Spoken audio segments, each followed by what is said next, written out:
Hi മക്കളെ, അസ്ത്ര ഗുരുകുലത്തിന് ഇന്നത്തെ ക്ലാസ്സിൽ നമ്മൾ 6ാം ക്ലാസ് ഹിന്ദിയുടെ 1ാമത്തെ ചാപ്റ്ററായിട്ടുള്ള നീലി ചെടിയുടെ ടെക്സ്ച്വൽ ആക്ടിവിറ്റീസാണ് ചെയ്യാൻ ഉദ്ദേശിക്കുന്നത്. അപ്പോൾ നമ്മൾ ചാപ്റ്റർ, അതായത് കവിത ഓൾറെഡി ഡിസ്കസ് ചെയ്തിട്ടുണ്ട്. അതിൻ്റെ ലിങ്ക് ഞാൻ ഡിസ്ക്രിപ്ഷനിൽ കൊടുക്കാം. കാണാത്തവരുണ്ടെങ്കിൽ പോയിട്ട് അത് കാണാം. ഓക്കെ, അതിനുശേഷം നമ്മളുടെ ആക്ടിവിറ്റീസ് ശ്രദ്ധിക്കുന്നവർക്ക് കുറച്ചുകൂടി പെട്ടെന്ന് കാര്യങ്ങളൊക്കെ മനസ്സിലാവാൻ എളുപ്പമാണ്. ഓക്കെ, അപ്പോൾ കാണാത്തവരുണ്ടെങ്കിൽ കവിത ആദ്യം, അതായത് കവിതയുടെ എക്സ്പ്ലനേഷൻ ആദ്യം കാണാം. അപ്പോൾ നമ്മുടെ ടെക്സ്റ്റിൽ ആദ്യത്തെ ചോദ്യം തന്നത് എന്താണെന്ന് വെച്ച് കഴിഞ്ഞാൽ, ചിടിയ ക്യൂ ചിപ്കർ ഖാത്തി തീ. അതായത് അവിടെ കവിതയുടെ വരിയിൽ തന്നിട്ടുണ്ട്, ഇൻ പത്തോമേ ഉൻ പത്തോമേ ചിപ്കർ ഗാനെ വാലി ചിടിയ. അതായത് ഈ ഇലകളിലും ആ ഇലകളിലും ഒക്കെ, അതായത് ഇലകൾക്കിടയിലൊക്കെ ഒളിച്ചിരുന്നു കൊണ്ട് പാട്ട് പാടുന്ന പക്ഷിയാണെന്ന് പറഞ്ഞിരുന്നു അല്ലേ. അപ്പോൾ ആ വരിയുമായിട്ട് സംബന്ധിച്ചിട്ടുള്ള ചോദ്യമാണ്, ചിടിയ ക്യൂ ചിപ്കർ ഗാത്തി തീ. പക്ഷി എന്തിനാണ് ഒളിച്ചിരുന്ന് പാടിയത്? ഓക്കെ, അപ്പോൾ നമുക്ക് ഉത്തരം നോക്കാം. യഹ് ചിടിയ ബഹുത് സുന്ദർ ഓർ വിശേഷ. എന്താണ്? ഈ പക്ഷി വളരെ സുന്ദരിയും അല്ലെങ്കിൽ സൗന്ദര്യമുള്ളതും പ്രത്യേകതകൾ നിറഞ്ഞതുമാണ്. ഇസ്ക ഗാന ബി ബഹുത് സുന്ദർ ഹെ ഓർ ഷായദ് യഹ് ചിടിയ പത്തോം കെ പീച്ചെ ചിപ്കർ ഗാത്തെ ഹുവെ ഖേൽത്തി ഹോങ്കി. അതായത് എന്താണ്? ഇതിൻ്റെ ശബ്ദവും വളരെ മനോഹരമാണ്. അതുകൊണ്ട് തന്നെ ഇത് ചിലപ്പോൾ എന്തായിരിക്കാം, ഇലകൾക്കിടയിൽ ഒളിച്ചിരുന്നു കൊണ്ട് പാട്ടുപാടി കളിക്കുന്നതായിരിക്കാം. ഈ പക്ഷി എന്താവുന്നതായിരിക്കാം? ഒളിച്ചിരുന്ന് കളിക്കുന്നതായിരിക്കാം, ഇലകൾക്കിടയിൽ ഒളിച്ചുകൊണ്ട് പാട്ടുപാടിക്കൊണ്ട്. ഓക്കെ, കവിതയിൽ തന്നിട്ടുള്ള രണ്ടാമത്തെ ചോദ്യം എന്ന് പറയുന്നത്, ലാഖ് ബുലാവും ലേക്കിൻ മേരെ പാസ് ന ആനെ വാലി ചിടിയ. അതായത് എന്താണ്? ലക്ഷം തവണ വിളിച്ചാലും എന്ത് ചെയ്യില്ല, നമ്മുടെ അടുത്തേക്ക് വരില്ല, എൻ്റെ അടുത്തേക്ക് വരാത്ത പക്ഷി എന്ന് പറഞ്ഞിട്ടുണ്ട്. അപ്പോൾ ക്യോ, എന്തുകൊണ്ടാണ് അങ്ങനെ പറഞ്ഞിരിക്കുന്നത്, അല്ലെങ്കിൽ എന്തുകൊണ്ടാണ് അതെന്ന് ചോദിച്ചിട്ടുണ്ട്. അപ്പോൾ അതിൻ്റെ ഉത്തരം നോക്കാം. യഹ് ചിടിയ ഇൻസാൻ സെ ഡർത്താ ഹെ, ഇസ്ലിയെ ഇൻസാൻ ലാഖ് ബുലാനെ പർ ഭി യഹ് ചിടിയ ഇൻസാൻ കെ പാസ് നഹി ആത്തി ഹെ. അതായത് എന്താണ്? ഈ പക്ഷി മനുഷ്യരെ എന്തുണ്ടാവാം, പേടിക്കുന്നുണ്ടാവാം അല്ലേ. അതുകൊണ്ടായിരിക്കാം എന്താണ്, എത്ര തവണ വിളിച്ചാലും ഈ പക്ഷി മനുഷ്യരുടെ അടുത്തേക്ക് വരാതിരിക്കുന്നതിന് കാരണമെന്ന് പറയുന്നത് മനുഷ്യരോടുള്ള ഭയമായിരിക്കാം. ഓക്കെ, അപ്പോൾ അതാണ് എഴുതിയിരിക്കുന്നത്, യഹ് ചിടിയ ഇൻസാൻ സെ ഡർത്താ ഹെ ഇസ്ലിയെ ഇൻസാൻ ലാഖ് ബുലാനെ പർ ഭി യഹ് ചിടിയ ഇൻസാൻ കെ പാസ് നഹി ആത്തി ഹെ. ഓക്കെ, അപ്പം നമുക്ക് നെക്സ്റ്റ് ആക്ടിവിറ്റി നോക്കാം. നമൂനയ്ക്ക് അനുസാർ വാക്യ ബനായി. ഇപ്പോൾ തന്നിരിക്കുന്ന സാമ്പിളുകൾ പോലെ ആ ചിത്രങ്ങൾ പരിശോധിച്ചിട്ട് എന്തുണ്ടാക്കാനാണ് പറഞ്ഞിട്ടുള്ളത്? വാക്യം ഉണ്ടാക്കാനാണ് പറഞ്ഞിട്ടുള്ളത്. ഓക്കെ, അപ്പോൾ ഒന്നാമത്തേത് എന്ന് പറയുന്നത് ചിപ്കർ ഗാന. അതായത് എന്താണ്? ഒളിച്ചിരുന്ന് പാട്ട് പാടുന്നു. ആരാ ഒളിച്ചിരുന്ന് പാട്ട് പാടുന്നത്? പക്ഷിയാണല്ലേ. അപ്പോൾ ഇവിടെ വാക്യം ഉണ്ടാക്കിയിട്ടുണ്ട്. എന്താണ്? ചിടിയ ചിപ്കർ ഗാത്തി ഹേ. പക്ഷി ഒളിച്ചിരുന്ന് പാട്ട് പാടുന്നു. ഓക്കെ, രണ്ടാമത്തെ എന്താണ്? പാസ് ന ആന. അപ്പോൾ ആരാ അടുത്തേക്ക് വരാത്തത്? ചിടിയ അല്ലേ. ചിടിയ പാസ് നഹി ആത്തി ഹേ, അല്ലെങ്കിൽ പാസ് ന ആത്തി ഹേ. ഓക്കെ, ഇനി മൂന്നാമത്തേത് നോക്കൂ. ജട്ട് ഉഡ് ജാന. പെട്ടെന്ന് മുകളിലേക്ക് പറന്നു പോവുക. ആരാ മുകളിലേക്ക് പെട്ടെന്ന് പറന്നു പോകുന്നത്? പക്ഷി അല്ലേ. അപ്പോൾ നമുക്ക് എങ്ങനെ എഴുതാം? ചിടിയ ഛട്ട് സെ ഉഡ് ജാത്തി ഹേ. ഓക്കെ, ഇനി മൂന്നാമത്തേത് എന്താണ്? ദാന ഖാന. ദാന എന്ന് പറഞ്ഞാൽ ധാന്യം. ഓക്കെ, അപ്പോൾ ധാന്യം കഴിക്കുന്നത് ആരാണ്? പക്ഷിയാണ്. അപ്പോൾ അതെങ്ങനെ എഴുതാം നമുക്ക് സെൻറ്റൻസ് ആയിട്ട്? ചിടിയ ദാന ഗാത്തി ഹേ എന്ന് എഴുതാം. ഓക്കെ, അപ്പോൾ നമുക്ക് അടുത്ത ആക്ടിവിറ്റി നോക്കാം. സമാന അർത്ഥ ഢൂണ്ടെ പത്തേ ബരെ. അതായത് എന്താണ്? സമാന അർത്ഥങ്ങൾ കണ്ടുപിടിച്ചിട്ട് എന്ത് ചെയ്യുക? ആ ഇലകൾ ഫില്ല് ചെയ്യുക. ഓക്കെ, അപ്പോൾ ഏറ്റവും ആദ്യത്തെ ഇലയിൽ ജൽദി എന്ന് തന്നിട്ടുണ്ട്. ജൽദി എന്ന് പറഞ്ഞു കഴിഞ്ഞാൽ പെട്ടെന്ന്. അപ്പോൾ കവിതയിൽ പെട്ടെന്ന് എന്നുള്ളതിന് പകരം ഉപയോഗിച്ചിരിക്കുന്ന വാക്ക് ഏതാണ്? ഛട്ട് സേ ഉഡ് ജാന അല്ലേ. ഛട്ട് സേ ഉഡ് ജാന എന്ന് പറഞ്ഞൊരു വാക്കില്ലേ. അപ്പോൾ അവിടെ പെട്ടെന്ന് എന്നതിനെ എങ്ങനെയാണ് റെപ്രസെൻ്റ് ചെയ്യുന്നത്?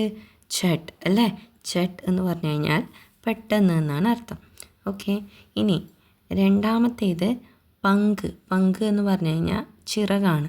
അപ്പോൾ നമ്മുടെ കവിതയിൽ ചിറകിനെ പറ്റി പറഞ്ഞ വരി ഏതാണ്? പർ ഫട്ട് കാക്കർ അല്ലേ, ചിറകടിച്ചുകൊണ്ട്. അപ്പോൾ അതിൽ പർ എന്ന് പറഞ്ഞു കഴിഞ്ഞാൽ എന്താണ്? പങ്ക് എന്നാണ് അർത്ഥം, ചിറക് എന്നാണ് അർത്ഥം. ഓക്കെ, ഇനി ഠാലി. ഠാലി എന്ന് പറഞ്ഞു കഴിഞ്ഞാൽ മരച്ചില്ല അല്ലേ. മരച്ചില്ലയ്ക്ക് മറ്റൊരു വാക്ക് ഉപയോഗിച്ചിട്ടുണ്ട്, ഫുൻഗി. ഈസ് ഫുൻഗി സേ ഉസ് ഫുൻഗി പെർ, അതായത് ഈ ചില്ലയിൽ നിന്ന് ആ ചില്ലയിലേക്ക് എന്ന് പറഞ്ഞ് തന്നിട്ടുണ്ടായിരുന്നു. അപ്പോൾ ഫുൻഗി എന്ന് പറഞ്ഞു കഴിഞ്ഞാൽ എന്താണ്, മരച്ചില്ല, ഠാലി എന്നാണ് അർത്ഥം. ഓക്കെ, അടുത്ത ഇലയിൽ തന്നിട്ടുള്ള വാക്കെന്ന് പറയുന്നത് പക്ഷിയാണ്. പക്ഷി എന്ന് പറഞ്ഞു കഴിഞ്ഞാൽ പക്ഷി തന്നെ. അപ്പോൾ പക്ഷിക്ക് പകരമായിട്ട് നമ്മുടെ കവിതയിൽ ഉപയോഗിച്ചിരിക്കുന്ന വാക്ക് ഏതാണ്, ചിടിയ അല്ലേ. ചിടിയ എന്ന് പറഞ്ഞു കഴിഞ്ഞാൽ പക്ഷി. ഓക്കെ, ഇനി അടുത്ത വേർഡ് നോക്കിക്കേ. അടുത്ത ഇലയിൽ തന്നിരിക്കുന്ന വാക്ക് എന്ന് പറയുന്നത് അനോഖ. അനോഖ എന്ന് പറഞ്ഞു കഴിഞ്ഞാൽ വിശിഷ്ടമായ എന്നാണ് അർത്ഥം, പ്രത്യേകതരം അല്ലെങ്കിൽ വിശിഷ്ടമായ എന്നർത്ഥം. ഓക്കെ, അപ്പോൾ അതിന് പകരമായിട്ട് ഉപയോഗിച്ചിരിക്കുന്ന വാക്ക് ഏതാണ് കവിതയിൽ? അപ്പോൾ നമുക്ക് രണ്ടാമത്തെ വരിയിൽ തന്നെ തന്നിട്ടുണ്ട്, നീലി ഏക്ക് നിരാലി ചിടിയ അല്ലേ. നീല നിറത്തിലുള്ള ഒരു എന്താണ് പ്രത്യേകതരം അല്ലെങ്കിൽ വിശിഷ്ടമായിട്ടുള്ള പക്ഷി എന്ന് തന്നിട്ടുണ്ട്. അപ്പോൾ ഇവിടെ നിരാലി എന്നുള്ള വാക്കാണ് അനോഖ എന്നുള്ള മീനിങ് തരുന്നത്, പ്രത്യേകതരം അല്ലെങ്കിൽ വിശിഷ്ടമായ എന്ന് മീനിങ് തരുന്നത്. ഓക്കെ, ദെൻ ലാസ്റ്റത്തെ ലീഫിൽ തന്നിരിക്കുന്നത് എന്താണ്, ആകാശ്. അപ്പോൾ ആകാശ് എന്ന് പറഞ്ഞു കഴിഞ്ഞാൽ ആകാശം. ആകാശത്തിന് പകരമായിട്ട് എന്താ ഉപയോഗിച്ചിരിക്കുന്നത്?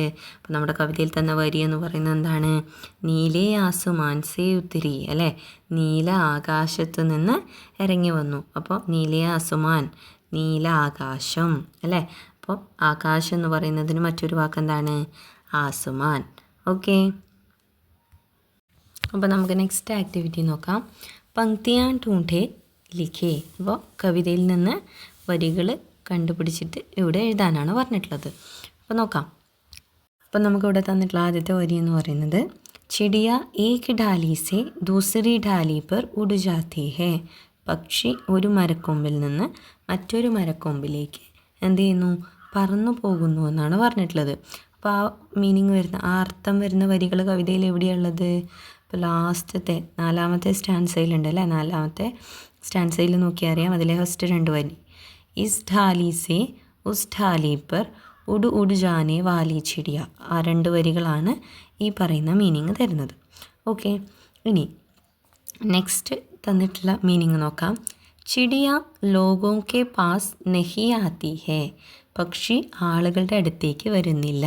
അപ്പോൾ ഈ അർത്ഥം വരുന്ന വരി ഏതാ ഉള്ളത്? അതായത് ആ ലാസ്റ്റത്തെ 4ാമത്തെ സ്റ്റാൻസയിൽ തന്നെ 3ഉം 4ഉം വരികൾ ഇതേ മീനിങ് തരുന്നത് അല്ലേ.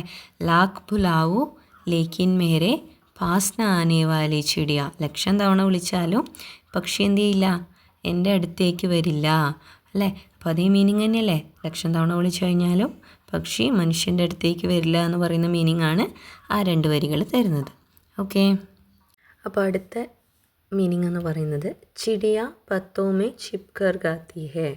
പക്ഷി ഇലകൾക്കിടയിൽ ഒളിച്ചിരുന്നു കൊണ്ട് എന്ത് ചെയ്യുന്നു എന്നാണ് പറഞ്ഞത്, പാട്ട് പാടുന്നു. അപ്പോൾ ഈ അർത്ഥം വരുന്ന വരി എവിടെയുള്ളത്?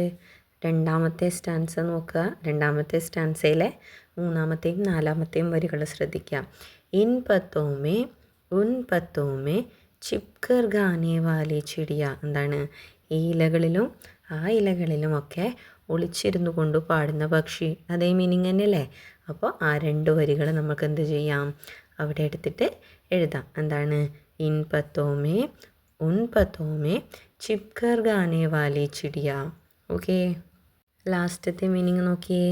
ചിടിയ ധാനാകാക്കർ ജൽദി ഉഡ് ജാത്തി ഹേ. പക്ഷി ധാന്യങ്ങളൊക്കെ കഴിച്ചിട്ട് കൊത്തി തിന്നിട്ട് പെട്ടെന്ന് തന്നെ പറന്നുയരുന്നു. അപ്പോൾ ഈ മീനിങ്ങുള്ള വരികൾ നമ്മൾ പഠിച്ചിട്ടുണ്ടല്ലേ കവിതയിൽ. എവിടെയുള്ളത്? 3ാമത്തെ സ്റ്റാൻസയിലുണ്ട് അല്ലേ. 3ാമത്തെ സ്റ്റാൻസയിലെ എന്താണ്, ലാസ്റ്റ് 3ഉം 4ഉം വരികളാണ്. ഓക്കെ, 3ാമത്തെ സ്റ്റാൻസയിൽ 3ഉം 4ഉം വരികളാണ്. ധാനാകാക്കർ पर फटकाकर ചട്ട് ഉഡ് ജാനേ വാലി ചിടിയ അല്ലേ. ദാന അതായത് ധാന്യം കഴിച്ചിട്ട് എന്താണ്, ചിറകടിച്ചുകൊണ്ട് പെട്ടെന്ന് പറന്നുയരുന്ന പക്ഷി. അപ്പോൾ നമുക്ക് ആ അർത്ഥമുള്ള വരികളെ നമുക്ക് അവിടെ എടുത്ത് എഴുതിക്കൂടെ? എന്താണ്, ദാനാകാക്കർ पर फटकाकर ചട്ട് സേ ഉഡ് ജാനേ വാലി ചിടിയ. അപ്പോൾ അതവിടെ എഴുതി വെക്കാം അല്ലേ. അപ്പം നമുക്ക് നമ്മുടെ നെക്സ്റ്റ് ആക്ടിവിറ്റി നോക്കാം. കവിതാസെ ചുൻകർ ലിഖേ. ഇപ്പോൾ കവിതയിൽ നിന്ന് എടുത്തെഴുതാനാണ് പറഞ്ഞിട്ടുള്ളത്. ഉഡ്നെ വാലി എന്നൊരു എക്സാമ്പിളോടെ തന്നിട്ടുണ്ട്. അതുപോലെ കവിതയിൽ ഉപയോഗിച്ചിരിക്കുന്ന വാക്കുകൾ എടുത്ത് എഴുതാനാണ് പറഞ്ഞിട്ടുള്ളത്. അപ്പോൾ നമുക്ക് എഴുതിയാലോ. ഏതൊക്കെയാണ് ഉടനെ വാലി പോലെയുള്ള ശബ്ദങ്ങൾ, വാക്കുകൾ ഏതൊക്കെയാണ് ഉപയോഗിച്ചിട്ടുള്ളത്? ഗാനേ വാലി അല്ലേ, പാട്ട് പാടുന്ന എന്ന കവിതയിൽ ആ പക്ഷിയെ വർണ്ണിച്ചിട്ടുണ്ട് അല്ലേ. അതേപോലെ വേറെ എന്താ തന്നിട്ടുള്ളത്? ജാനേ വാലി പോകുന്ന, ഓക്കെ. പിന്നെ ഖാനേ വാലി കഴിക്കുന്ന, പിന്നെ എന്താ ഉള്ളത്? ആനേ വാലി എന്നൊക്കെ തന്നിട്ടുണ്ട്. ഓക്കെ, അപ്പോൾ ആ എക്സാമ്പിളൊക്കെ നമുക്ക് അവിടെ എടുത്ത് എഴുതാം. അപ്പോൾ ഒന്നാമത്തേതായിട്ട് എന്ത് എഴുതാം? ഗാനേ വാലി എന്ന് എഴുതാം. രണ്ടാമത്തേത് ജാനേ വാലി എന്ന് എഴുതാം. പിന്നെ ഖാനേ വാലി, പിന്നെ ഉള്ളത് എന്താണ്? ആനേ വാലി. അപ്പോൾ ഇത് 4 നമുക്ക് ആ എക്സാമ്പിൾ എടുത്ത് അവിടെ എഴുതാം. അപ്പോൾ നമുക്ക് അടുത്തത് തന്നിട്ടുള്ളത് ഊപ്പർ കെ നമൂനെ കെ അനുസാർ ശബ്ദ് ബനാ ഹേ. അപ്പോൾ നമ്മൾ തൊട്ട് മുകളിൽ ചെയ്തിട്ടുള്ള അതേ മെത്തേഡ് വെച്ച് നമ്മൾക്ക് ആ ബോക്സിനകത്ത് തന്നിട്ടുള്ള വാക്കുകൾ ഉപയോഗിച്ചുകൊണ്ട് ഇതുപോലെ ഉടനെ വാലി, ഗാനേ വാലി, ജാനേ വാലി, ആനേ വാലി എന്നൊക്കെ പറയുമ്പോലെയുള്ള എന്തുണ്ടാക്കാനാണ് പറഞ്ഞിട്ടുള്ളത്? സമാൻ ശബ്ദ്, ഒരേപോലെയുള്ള ശബ്ദം, ഒരേപോലെ വാക്കുകൾ ഉണ്ടാക്കാനാണ് പറഞ്ഞിട്ടുള്ളത്. അപ്പോൾ ഒന്നാമത്തേത് പി ആണ്. അപ്പോൾ അതിന് നമുക്ക് എങ്ങനെ എഴുതാം? പീനേ വാലി എന്ന് എഴുതാം. ഓക്കെ. രണ്ടാമത്തേത് ദേഖാണ്. അതിന് നമുക്ക് എങ്ങനെ എഴുതാം? ബേഗ്നേ വാലി എന്ന് എഴുതാം. ഓക്കെ. മൂന്നാമത്തേത് ബീഗാണ്. അപ്പോൾ അതെങ്ങനെ എഴുതാം? ബീഗ്നേ വാലി എന്ന് എഴുതാം. ഓക്കെ. നാലാമത്തേത് കർ ആണ്. അതെങ്ങനെ എഴുതാം നമുക്ക്? കർണേ വാലി. ഓക്കെ. അപ്പോൾ ഇത്രയും എക്സാമ്പിൾസ് ആണുള്ളത്. അപ്പോൾ അടുത്ത ആക്ടിവിറ്റി നമുക്ക് നോക്കാം. അപ്പോൾ നമ്മുടെ ലാസ്റ്റത്തെ ആക്ടിവിറ്റി നോക്കാം. പങ്ക്തിയാ ജോഡേ. അപ്പോൾ എന്താണ്? വരികൾ കൂട്ടിച്ചേർക്കാനാണ് പറഞ്ഞിട്ടുള്ളത്. അപ്പോൾ ആദ്യത്തെ 4 വരികൾ നമ്മുടെ കവിതയിലെ വരികൾ തന്നെ അവിടെ തന്നിട്ടുണ്ട്. എന്താണ്? നീലേ ആസുമാൻ സേ ഉത്തരി, നീലാകാശത്തിൽ നിന്ന് ഇറങ്ങി വന്നു. നീലി ഏക് നിരാലി ചിടിയ, നീല നിറത്തിലുള്ള ഒരു അത്ഭുതകരമായിട്ടുള്ള വിശിഷ്ടമായിട്ടുള്ള പക്ഷി. ഗാത്തി ഉടനെ വാലി ചിടിയ, ഉടുത്തി ഗാനെ വാലി ചിടിയ. എന്താണ്? പാടിക്കൊണ്ട് പറക്കുന്ന പക്ഷി, അതേപോലെ തന്നെ എന്താണ്? പറന്നുകൊണ്ട് പാടുന്ന പക്ഷി. അതിൻ്റെ ബാക്കിയുള്ള 4 വരികൾ നമ്മളോട് ചേർത്ത് എഴുതാനാണ് പറഞ്ഞിട്ടുള്ളത്. അപ്പോൾ അവിടെ 4 ചിത്രങ്ങൾ തന്നിട്ടുണ്ട്. ആ ചിത്രങ്ങൾ വെച്ച് തന്നെ നമുക്ക് വരികൾ ഉണ്ടാക്കാം. കോസ്ല ബനാന. അപ്പോൾ കോസ്ല ബനാന എന്ന് പറഞ്ഞു കഴിഞ്ഞാൽ കൂടുണ്ടാക്കുക. ഓക്കെ, അതായത് പക്ഷിക്കൂട് ഉണ്ടാക്കുക, നെസ്റ്റാണ്. ദെൻ രണ്ടാമത്തെ വരി എന്ന് പറയുന്നത് പാനി പീന, വെള്ളം കുടിക്കുക. മൂന്നാമതായിട്ട് എന്താണ്? ബാരിഷ്മേ ബീഗ്ന, മഴയത്ത് നനയുന്ന. ഓക്കെ. ദെൻ അടുത്തത് പ്യാർ കർണ, സ്നേഹിക്കുക. ഓക്കെ. അപ്പോൾ നമുക്കത് വെച്ച് വരികൾ ഉണ്ടാക്കാം. അപ്പോൾ ഒന്നാമത്തെ വരി നമുക്ക് എങ്ങനെ എഴുതാം? ഘോസ്ല ബനാനേ വാലി ചിടിയ, പക്ഷിക്കൂടുണ്ടാക്കുന്ന പക്ഷി. ദെൻ അടുത്തത് എങ്ങനെ പറയാം?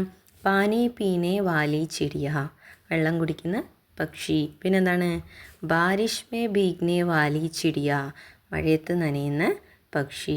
ലാസ്റ്റത്തെ നമുക്ക് എങ്ങനെ എഴുതാം? പ്യാർ കർണേ വാലി ചിടിയ എന്ന് എഴുതാം. ഓക്കെ. അപ്പോൾ ഒന്നാമത്തെ ചാപ്റ്ററിൻ്റെ ആക്ടിവിറ്റീസ് ഇത്രയൊക്കെയാണ്. നമ്മുടെ ചാനൽ ആദ്യമായിട്ട് കാണുന്നവരുണ്ടെങ്കിൽ ചാനൽ സബ്സ്ക്രൈബ് ചെയ്യാം. അതുപോലെ തന്നെ നിങ്ങളുടെ ഫ്രണ്ട്സിനൊക്കെ സജസ്റ്റ് ചെയ്ത് കൊടുക്കുക. നിങ്ങളുടെ അഭിപ്രായങ്ങൾ ഞങ്ങൾക്ക് കമൻ്റായിട്ട് അറിയിക്കാം. അപ്പോൾ നെക്സ്റ്റ് ക്ലാസ് വേഗം തന്നെ അപ്ലോഡ് ചെയ്യാൻ പറ്റുമെന്ന് വിചാരിക്കുന്നു. താങ്ക്